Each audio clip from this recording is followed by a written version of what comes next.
സവാള ഗിരി സവാള ഗിരി ഗിരി. ഈ മന്ത്രിസഭയുടെ ഒരു പ്രത്യേകത ശിവൻകുട്ടി മാത്രമല്ല, ഒരുപാട് പ്രതിഭകളുണ്ട്. ശിവൻകുട്ടിയെ കാണുമ്പോൾ നമുക്ക് ബിന്ദു എത്ര മഹതിയാണെന്ന് മനസ്സിലാവും. ബിന്ദുവിനെ കാണുമ്പോൾ ഇതിനേക്കാൾ എത്ര ഭേദമാണ് സജി ചെറിയാൻ എന്ന് തോന്നും. അങ്ങനെ ഓരോ മന്ത്രിയും ഇത് മത്സരിച്ചുകൊണ്ടിരിക്കുകയാണ്. ഈ 20 പേരുടെ പേര് നമ്മൾ പറയേണ്ടത് ഓരോരുത്തരും ഒന്നിനൊന്ന് മികച്ച പ്രതിഭകളാണ്. സമുദായങ്ങൾ സർക്കാരിന്റെ വിദ്യാഭ്യാസ നയത്തിൽ ഇടപെടേണ്ട എന്ന് പറഞ്ഞ വി ശിവൻകുട്ടി ചങ്ങനാശ്ശേരി രൂപതയിലെത്തി സ്നേഹസമ്പന്നനായി മാറി. ചില മുതലാളിമാരൊക്കെ അങ്ങനെയാ പരമുള്ളേ. വി ശിവൻകുട്ടി വെല്ലുവിളിക്കുന്നു. സാക്ഷാൽ മുഖ്യമന്ത്രി പിണറായി വിജയൻ അത് ഒരു നിമിഷം കൊണ്ട് അവിടെ ചെന്ന് വിഷമിറക്കിക്കുന്നു. ഇത് ചെറുത്ത് മതമാണ് മുഖ്യമെന്ന് പറയാതെ പറയുകയാണോ പിണറായി സർക്കാർ? ഇയാൾക്ക് എന്തിന്റെ സൂക്കടാണെന്ന് എനിക്ക് മനസ്സിലാവുന്നില്ല. അഡ്വക്കേറ്റ് ജയശങ്കർ, വിദ്യാഭ്യാസ മന്ത്രിയുടെ വാക്കിന് വിലയില്ലാതായോ കേരളത്തിൽ? മത്തയച്ചത് ആളുകളുടെ ഇടയിൽ വില മതിക്കാനകത്ത വിലയാ തേങ്ങാ കൊലയാ. അല്ലെ, സ്നേഹം എന്ന് പറഞ്ഞത് വളരെ പ്രധാനപ്പെട്ട ഒരു കാര്യമല്ലേ. സ്നേഹമാണ് അഖിലസാര മൊഴിയിൽ എന്നാണ്. അപ്പൊ ഈ സ്നേഹം കണ്ടപ്പോൾ പുള്ളിയുടെ കരൾ അലിഞ്ഞുപോയി. അല്ലെ, ശിവൻകുട്ടി തിരുമേനിമാരെ പേടിച്ചിട്ടോ അല്ലെങ്കിൽ മതമേലധ്യക്ഷന്മാരെ കണ്ട് മുട്ടുപറച്ചതൊന്നുമല്ല.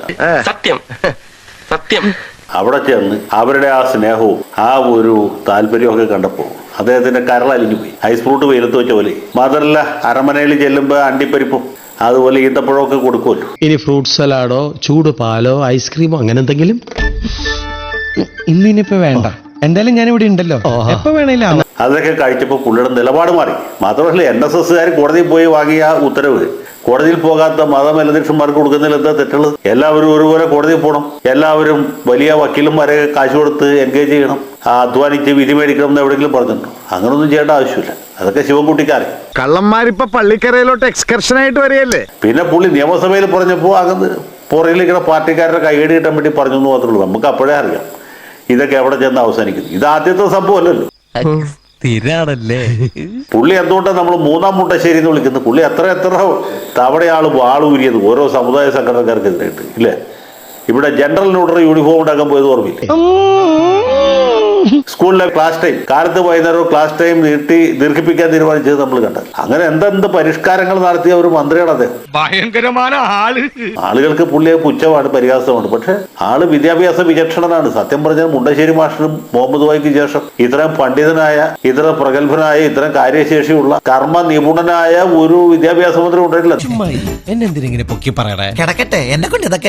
അപ്പൊ ഇതുപോലെ പ്രഗത്ഭനായ ഒരു മന്ത്രി കിട്ടിയാൽ നമ്മളെല്ലാവരും സന്തോഷിക്കണം. പിന്നെ ഈ മന്ത്രിസഭയുടെ ഒരു പ്രത്യേകത ശിവൻകുട്ടി മാത്രമല്ല, ഒരുപാട് പ്രതിഭകളുണ്ട്. ശിവൻകുട്ടിയെ കാണുമ്പോൾ നമുക്ക് ബിന്ദു എത്ര മഹതിയാണെന്ന് മനസ്സിലാവും. ബിന്ദുവിനെ കാണുമ്പോൾ ഇതിനേക്കാൾ എത്ര ഭേദമാണ് സജി ചെറിയാൻ എന്ന് തോന്നും.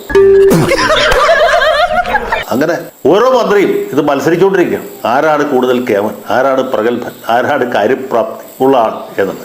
ഇങ്ങനൊരു അറാം മിടുക്കൻ ചെക്കനെ ഞാൻ ഇന്ന് വരെ കണ്ടിട്ടില്ല. പേരെടുത്ത് പറയാന്ന് വെച്ചാൽ 20 പേരുടെ പേര് നമ്മൾ പറയേണ്ടത്. ഓരോരുത്തരും ഒന്നിനൊന്ന് മികച്ച പ്രതിഭകളാണ്. അപ്പൊ അതുകൊണ്ട് ഇതൊക്കെ സ്വാഭാവികമാണ്.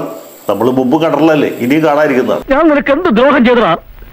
എന്റെ കാലനായിട്ടാണോ അവനെ കൊണ്ട് കെട്ടിയെടുത്തിരിക്കുന്നത്? കൈ നനയാതെ മീൻ പിടിക്കുന്ന വിദ്യയിൽ ക്രൈസ്തവ മതമേലധ്യക്ഷന്മാരെ കഴിഞ്ഞിട്ട് വേറെ ആരും. വേറെ ആരാണെങ്കിലും സമരം ചേർന്നു സിന്ദാബാദ് വിളിച്ചിട്ടൊക്കെ ആണ് കാര്യങ്ങൾ ചെയ്യുക, അല്ലെങ്കിൽ കോടതിയിൽ കേസ് കൊടുത്തിട്ടാണ്. ഇവരങ്ങനെയല്ല. ഇവർ വളരെ ഭയത്തിൽ അവരുടെ ആ ഒരു നയവും വിനയവും പുഞ്ചിരിയും സ്നേഹവും എല്ലാം കൊണ്ട് കൈ നിറയാതെ മീൻ പിടിക്കുന്നതിൽ ഇവർക്കുള്ള ഒരു ഭയങ്കരമായ കഴിവ് നമ്മൾ അംഗീകരിച്ചാൽ മതിയോ? അസൂയപ്പെട്ടിട്ടൊന്നും കാര്യമില്ല. അതൊക്കെ എന്റെ നാക്കിന്റെ ബലമാണ്. എത്രമാർക്ക് ഒരു കാര്യം മനസ്സിലായി, UDF-നേക്കാളും കാര്യങ്ങൾ നടത്തിയെടുക്കാൻ നല്ലത് LDF ആണ്. കാര്യങ്ങൾ നടന്നു കിട്ടുന്നുണ്ട്.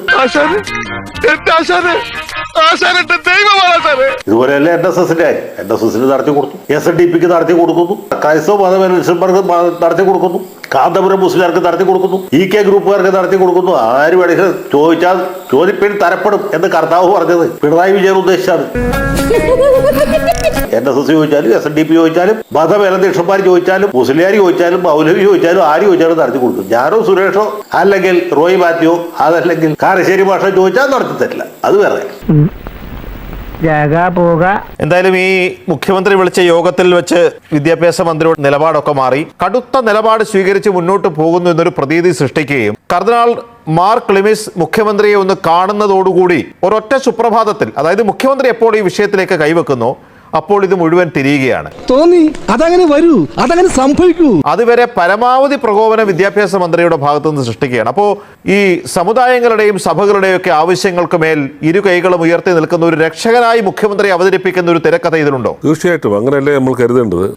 എന്നെ വിശ്വാസമല്ലേ? ഇല്ല, തീരെ ഇല്ല. അതുകൊണ്ടാണല്ലോ ഞാൻ പറഞ്ഞത്. 1.5 വർഷം മുമ്പല്ലേ കോഴിക്കോട് ഒരു പ്രൈമറി സ്കൂൾ അധ്യാപിക ശമ്പളം കിട്ടാത്തതിന്റെ പേരിൽ എയ്ഡഡ് സ്കൂൾ മാനേജ്മെന്റിൽപ്പെട്ട ഒരു അധ്യാപിക ആത്മഹത്യ ചെയ്തൊരു സംഭവം ഉണ്ടായല്ലോ. അന്ന് ഈ സർക്കാരിൽപ്പെട്ടവരൊക്കെ എന്താ പറഞ്ഞത്, പണം വാങ്ങിയിട്ട് അവരെ നിയമനം കൊടുത്തിട്ട് അവർക്ക് വേണ്ട രീതിയിലുള്ള പ്രൊട്ടക്ഷൻ ഒന്നും കൊടുത്തില്ല എന്ന് പ്രത്യേകിച്ച് ഇടതുപക്ഷത്തെ രാഷ്ട്രീയ പാർട്ടികളെല്ലാം അന്ന് മാനേജ്മെന്റിനെ കുറ്റപ്പെടുത്തുന്നതൊക്കെ നമ്മൾ കണ്ടതാണ്.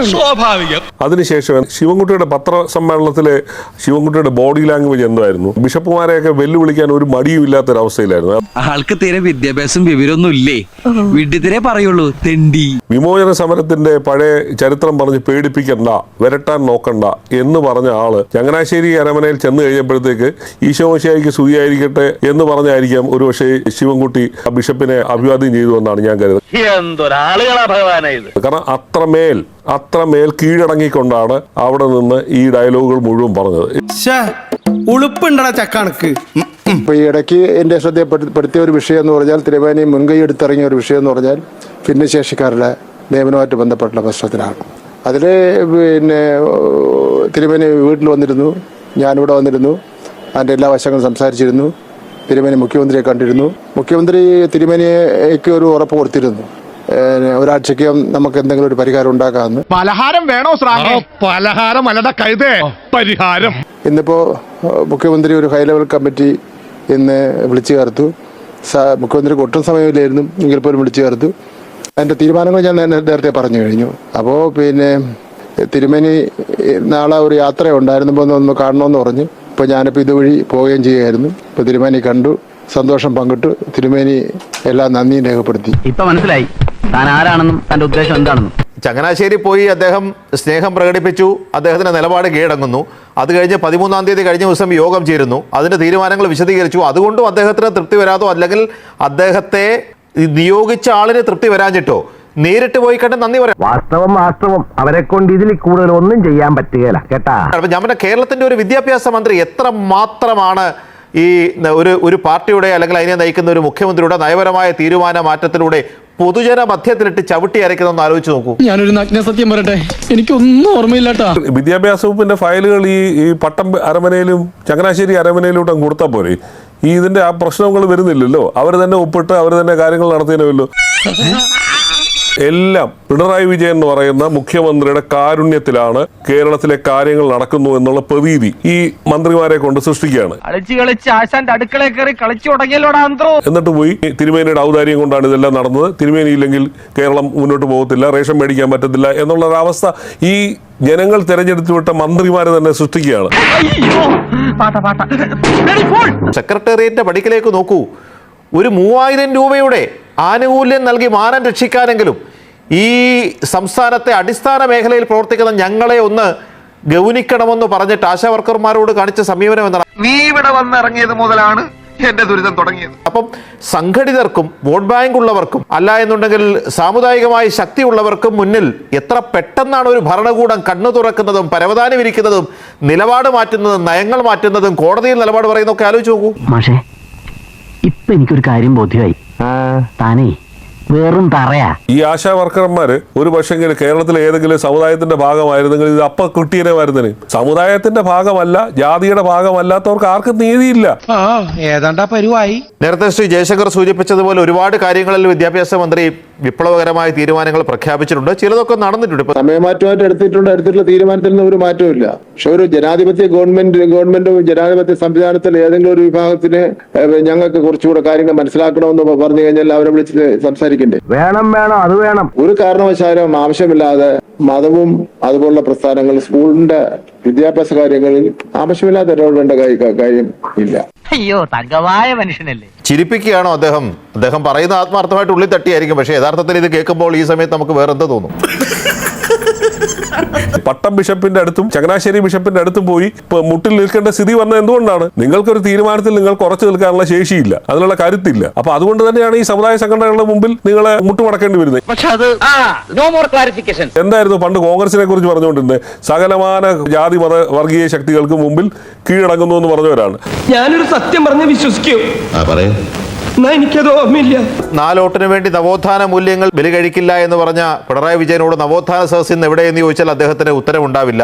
കൊച്ചുണ്ണി തനിക്ക് ഈടായിട്ട് കുറെ കൂടുന്നുണ്ട് കേട്ടോ. തന്ത്രിയുടെ ബ്രഹ്മചര്യത്തെക്കുറിച്ച് അദ്ദേഹം പൊതുവേദിയിൽ കയ്യടികൾക്കിടയിൽ ആർത്തട്ടഹസിച്ച് പറഞ്ഞു. അതേ തന്ത്രി അദ്ദേഹത്തിന്റെ സാന്നിധ്യത്തിൽ അവിടെ നിലവിളക്ക് കൊളുത്തി. അവനത് ചെയ്യും, മതസാമുദായിക നേതാക്കൾ 3 പേരും ഒന്നിച്ചൊരു വേദിയിൽ വന്നു കഴിഞ്ഞാൽ അത് 3ാം ഭരണത്തിന്റെ കാഹളമാണെന്ന് അദ്ദേഹവും അദ്ദേഹത്തെ അനുകൂലിക്കുന്ന എഴുത്തുകാരും ഒക്കെ ഉള്ളവരെ കൊണ്ട് പറയിപ്പിച്ചു. പക്ഷെ ഞാൻ പറയാനുള്ളത് പറയും. അയാൾ ഒറ്റ ഒരുത്തനാ യവന്മാരെല്ലാം ചീത്താക്കുന്നു. അതുകൊണ്ട് ഈ ആചാരം തുടരുമോ? ഇത് പൂർവാധികം ഭംഗിയായിട്ട് തുടരും. പുള്ളി കേരളത്തിൽ 3ാമത് കേരളത്തിൽ മുഖ്യമന്ത്രിയായി കഴിഞ്ഞാൽ അതിനേക്കാൾ നല്ലത് എന്റെ ശവം എടുക്കണതല്ലേ. ഈ കേരള സംസ്ഥാനത്തെ മൗലവിമാർക്കും മുസ്ലിയാക്കന്മാർക്കും അതുപോലെ ബിഷപ്പുമാർക്കും NSSനും SNDPക്കും മറ്റെല്ലാ സാമുദായിക സംഘടിത സമുദായങ്ങൾക്കുമായിട്ട് തീർന്നു. അവിടെ പാർശ്വവൽക്കരിക്കപ്പെട്ട ആളുകളുണ്ട്, പ്രത്യേകിച്ച് പ്രിവിലേജ് ഇല്ലാത്ത ആളുകൾ. അവരുടെ കഞ്ഞി കുമ്പിളിൽ തന്നെ ആയിരിക്കും. അതിന് യാതൊരു മാറ്റം ഉണ്ടാകാൻ പോകുന്നില്ല. കുത്തും ആലോചിക്കണം, വോട്ട് കുത്തും ആലോചിക്കണം. കണ്ട അണ്ടനും അടവണ്ണൊക്കെ വോട്ട് ചെയ്താൽ ഇങ്ങനെയൊക്കെ ഉണ്ടാവും. UDF ഏതാണ് LDF ഏതാണെന്ന് ആൾക്കാർക്ക് സംശയം വരുന്ന ഒരു സമയമുണ്ടോ. മന്ത്രിമാരായി കഴിയുമ്പോൾ ഇവർക്ക് മിക്കവർക്കും തന്നെ ഈ അമ്നേഷ്യ ബാധിക്കും.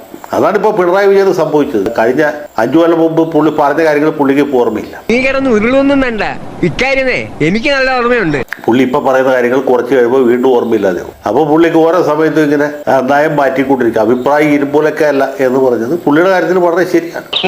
ഒന്ന് കൊടുത്തിട്ട് കണ്ണാടി എടുത്ത് കാണിച്ചു കൊടുക്കണ അപ്പ കാണും. അപ്പൊ നവോത്ഥാനം, പ്രബുദ്ധത, ഭരണഘടന, ധാർമ്മികത, ഇങ്ങനെയുള്ള പല സാധനങ്ങളും ഇവർ സമയാസമയങ്ങളിൽ ഉയർത്തിപ്പിടിക്കും. അത് ഉയർത്തിപ്പിടിക്കുന്നത് കൈ കഴക്കുമ്പോൾ താഴെ വെക്കുകയും ചെയ്യും. ഇപ്പൊ താഴെ വെക്കുന്ന മൂടാണ്. എന്നോട് വേണോ ഭദ്ര നിന്റെ ഈ പോസ്? സമുദായ നേതാക്കന്മാർക്കും മതമേലധ്യക്ഷന്മാർക്കും പൊതുവെ ഒരു പരാതിയുണ്ട്. പിണറായിയെ കുറിച്ചല്ല കേട്ടോ, പ്രതിപക്ഷ നേതാവ് VD സതീശനെ കുറിച്ചാണ്. അതിന് ഞാനും ചെയ്തില്ല.